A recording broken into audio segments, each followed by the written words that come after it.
안녕하세요. 법무법인 YK의 조한나 변호사입니다. 저희 법무법인 YK에서는 이번 포항 지진 사건 관련된 소송을 준비 중에 있습니다. 이와 관련하여 의뢰인분들께서 궁금해하시는 주요 질문들에 대한 답변을 드리고자 합니다. 접수는 어디서 할 수 있을까요? 법무법인 YK를 통해서 진행하시거나 아니면 포항 육거리 범대본 사무실에서 현장 접수가 가능합니다. 만약 법무법인 YK에서 진행을 하고자 하시는 분들께서는 직접 포항 사무실에 방문을 하시거나 아니면 유선으로도 접수가 가능합니다. 그 외에 이메일, 온라인 접수를 통해서 접수가 가능합니다. 온라인 창을 통한 접수는 저희 법무법인 YK에서 12월 초부터 진행할 계획입니다. 주소는 어떤 주소를 기재해야 하나요? 지진 당시 거주지 주소지가 포항임을 확인하여야 합니다. 이에 따라서 지진이 일어났었던 2017년 11월 15일, 2018년 2월 11일의 각 주소지를 기재하셔야 됩니다. 즉, 포항에 거주하셨다라는 부분을 입증하셔야 됩니다. 당시 포항 거주자가 아닌 경우도 접수가 가능한가요? 네, 가능합니다. 사건 당시에 포항에 거주하지 않다고 하더라도 포항에 체류하셨던 분들도 소송 참여가 가능합니다. 이러한 분들은 별도로 포항 체류 사유에 대해서 기재를 해주시고 이를 입증하실 수 있는 자료, 예를 들면 재직증명서 등을 따로 접수해 주시면 됩니다. 보상은 개인별인가요? 가구별인가요?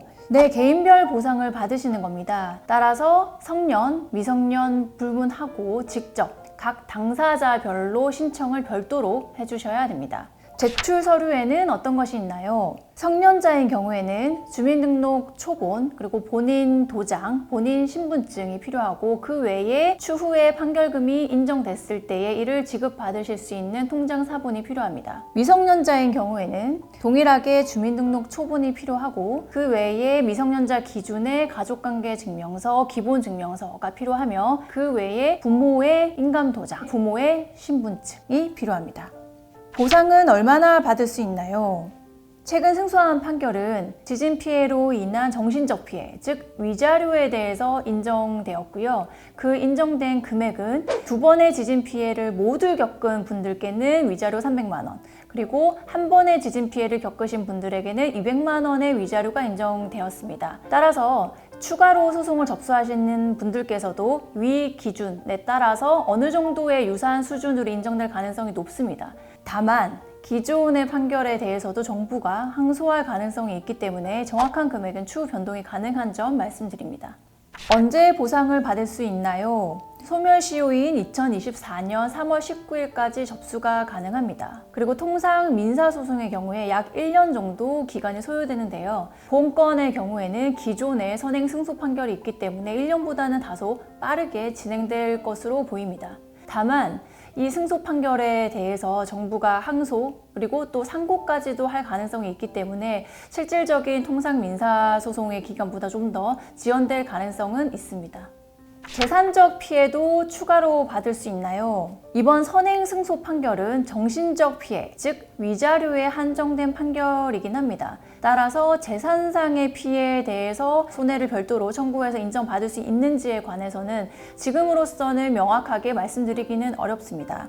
하지만 저희 로펌 내부적으로 검토해 본 결과 재산상의 손해에 대해서도 추가 청구를 할 경우에 충분히 인용될 가능성이 높다라고 판단하고 있습니다. 소송 비용은 어떻게 될까요? 저희 로펌에서는 변호사 착수금은 인지대나 송달료 등의 부대 비용을 포함하여 3만 원으로 책정을 했고 성공보수, 즉 판결이 끝날 때 인정되는 경제적 이익의 5%로 정하였습니다. 다만 추후에 소송이 진행됨에 따라서 인지대나 송달료는 다소 증액될 수 있다는 점 양해 부탁드립니다.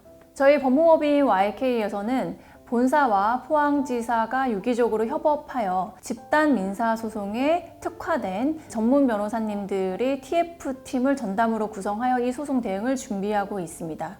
이에 이 포항 지진 피해자 분들께서는 주저하지 마시고 저희 포항지사에 연락 주셔서 변호사들의 도움을 얻기를 부탁드립니다.